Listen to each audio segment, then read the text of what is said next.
What's up everyone, Eber here with Hardware Canucks, and as you guys can see, we do have yet another bunch of speakers on the table for comparison. But this one's going to be interesting because this is the Razer Nommo Pro Desktop 2.1 speaker system, and this is the new kid on the block from Razer. In fact, this was officially launched at CES this year, but they're officially starting to ship these out to customers right now. So if you are interested in picking them up, you can do so right now.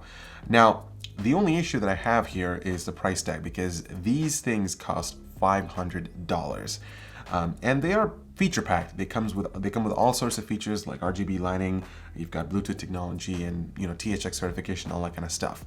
But the reason why we're doing this video is more specifically we wanted to focus on how far we've come in terms of technology just for speakers, because this right here is a speaker set back from 2004, and it's the Klipsch Promedia 2.1 speaker system, and this thing costs somewhere around the lines of $120 to $200 depending on which version you've picked.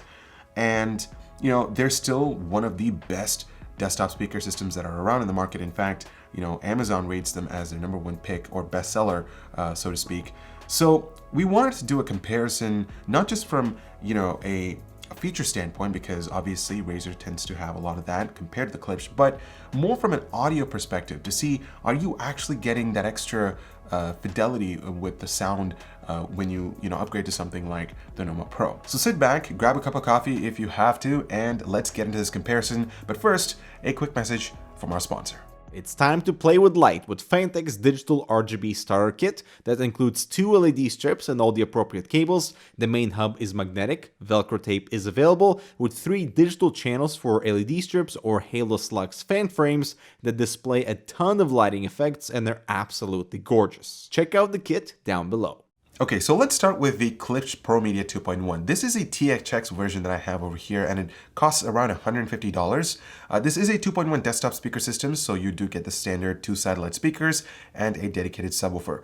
The design is nothing really special. It's fairly understated, and that makes sense given that these have been around for well over 10 years. It should still complement a modern desk setup really well. Not to mention, this could be a perfect companion for your living room setup as well.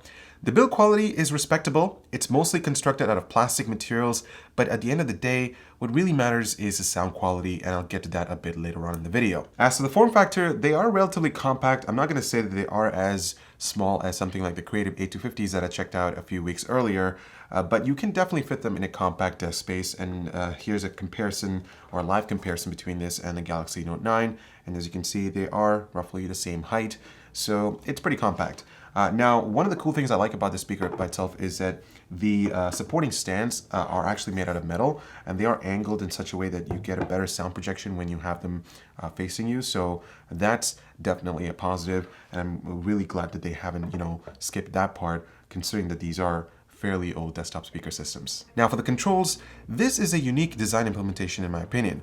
So the control pod can be swapped and installed on either the left or right channel speakers, giving users that extra flexibility. You get your standard bass and main volume adjust knobs with a power on LED indicator, and on the side of the control pod, you'll find 2 3.5mm audio jacks, one of being aux in and the other a headphone output. For connectivity, both these speakers connect to the main subwoofer using the standard speaker wires, and to connect to your audio device, the only option you have here is to use the included 3.5mm audio jack, so you don't get things like a optical input or a USB input. So that's something to keep in mind. Now, the one thing that I found to be a little bit odd was actually being able to locate the power button for these speakers. Now, normally with the other cheaper sets that I looked at a while back, the main volume acted as a power button because it had that little tactile bump that basically turned on the speaker system.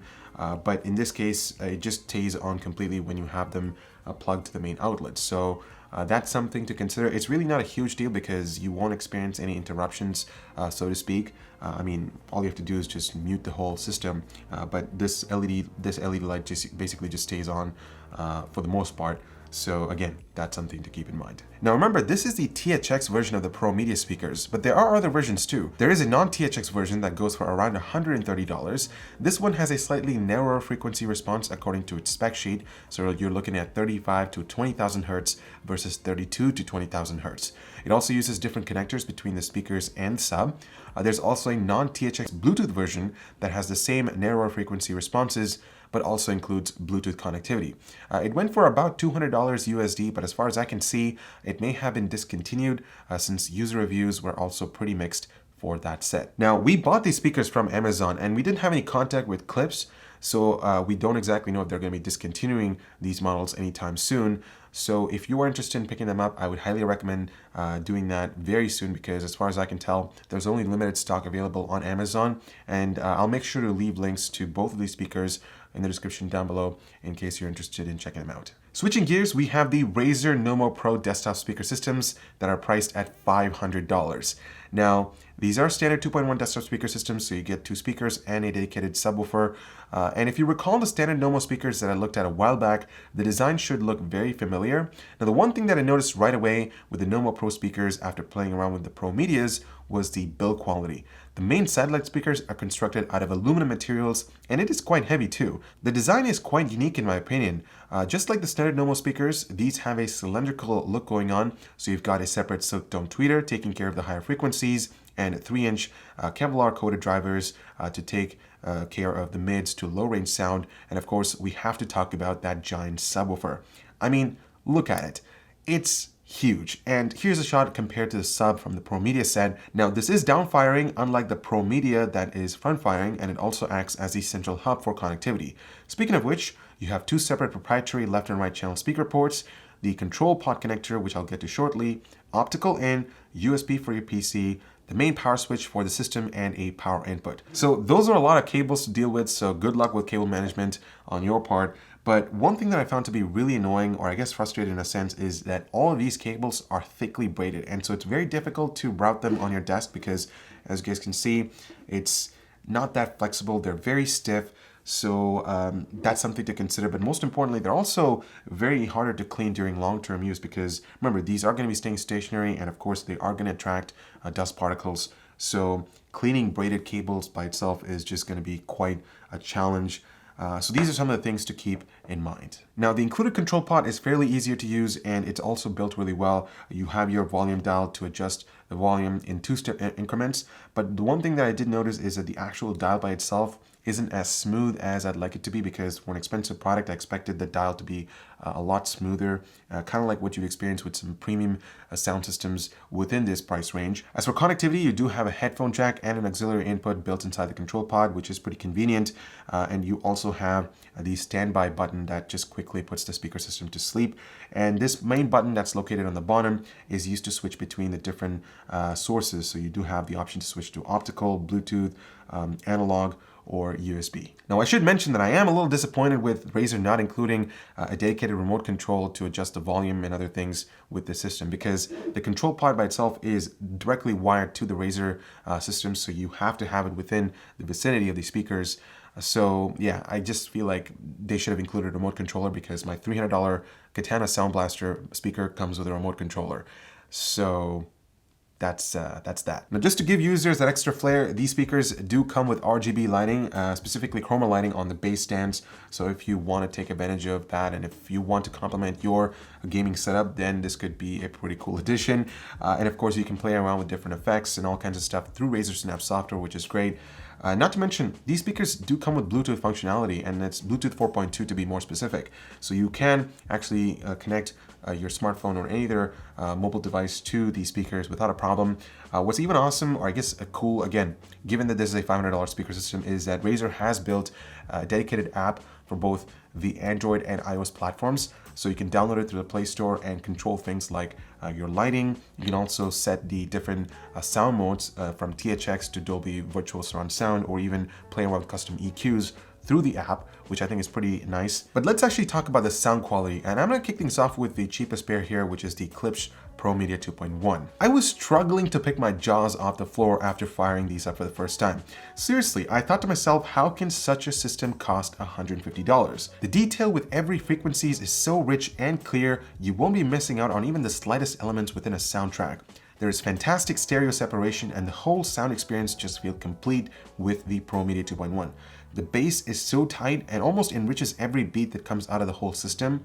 No distortions whatsoever. It's dangerously powerful and you can feel that. I'm actually not surprised as to how these speakers have the THX certification because the hardware seems to have done a really good job passing those rigorous tests with flying colors, and these things can handle pretty much everything that you throw at it, and you will certainly be pleased. I was certainly pleased a lot because, man, for $150, this just sounds amazing. There's also one thing that I want to touch base on, and that is even at the slightest volume, so say if you turn the volume all the way, say it's something around 10% or something like that, you're not going to be losing the detail with the sound, because with some speakers you kind of have to increase the volume to experience the fidelity or just being able to pick up those frequencies. But with this case, you know, even at the slightest volume, you can still listen to those tracks comfortably without having to sacrifice on things like the bass, because it comes out in a really pronounced way. It's not completely muted, which is pretty awesome. And I really appreciate that fact with the new Klipsch, or with the Klipsch Promedia 2.1 speakers. Switching to the Razer Nommo Pro speakers, and this was a little bit different. Now, initially I expected the system to be a little bit more enriched compared to the Promedia speakers, and they are to a certain extent, but I personally think that the cost isn't justifiable for what you get. Now, just analyzing it from a sound perspective, there is fantastic separation between the highs, the mids, and the lows. Everything is crystal clear and well projected, so you won't really miss out on the slightest elements. Now, this could just be me, and remember, speaker reviews are subjective, but I just felt like there was not a whole lot of depth to the body of sound on the Razers compared to the Klipsch Promedia speakers. The dedicated subwoofer kicks in a good amount of bass, but it wasn't as tight when compared to the Klipsch. It just lacks the articulation in certain areas, at least that's what I thought after constantly switching back and forth listening to different genres on both these speakers. Now guys, I'm not trying to bash Razer and their expensive system here. In fact, they sound phenomenal for what they are, because they are THX certified and it is quite an immersive experience, especially when you're gaming on them. But considering their $500 price tag, I just didn't feel like I was mind blown, or my expectations, it didn't really meet my expectations after listening to the Promedias, because these, by far, in my opinion, sounded just a bit or a tad better compared to the Razers, because it just had that depth to the whole body of sound, which the Razers just lacked. Now for gaming, both these speakers do a phenomenal job. I actually ended up playing Overwatch on both these speakers, and to be honest, I was literally just blown away by the whole experience, because you do get that oomph when it comes to firing gunshots and all that kind of stuff. It just feels very immersive. You can feel the vibrations within your legs. So it just feels amazing when you're gaming with these set of speakers, especially because that dedicated subwoofer, more specifically with the Klipsch, just sounds phenomenal. So having listened to both of these speakers back and forth, I think I've come to a conclusion, and that is speaker technology hasn't really evolved since 2004. In fact, the only things that we've seen improved over the course of these years is the added features. For example, Bluetooth connectivity, Spotify Connect, another wireless features, a dedicated app to control things within your speaker system, and of course RGB lighting, because it's a thing now. And of course you also have a few things that you can tweak and tune to help immerse or create that immersive experience for the end user. But at the end of the day, you know, having tested the Nommo Pros and the Klipsch Promedia speakers, I just can't seem to justify spending $500 for a system like this, unless if you really need to. And if you are a Razer fanboy, if you have to get the best, or if you have to get the best of the best from Razer, then sure, you can go ahead and spend $500.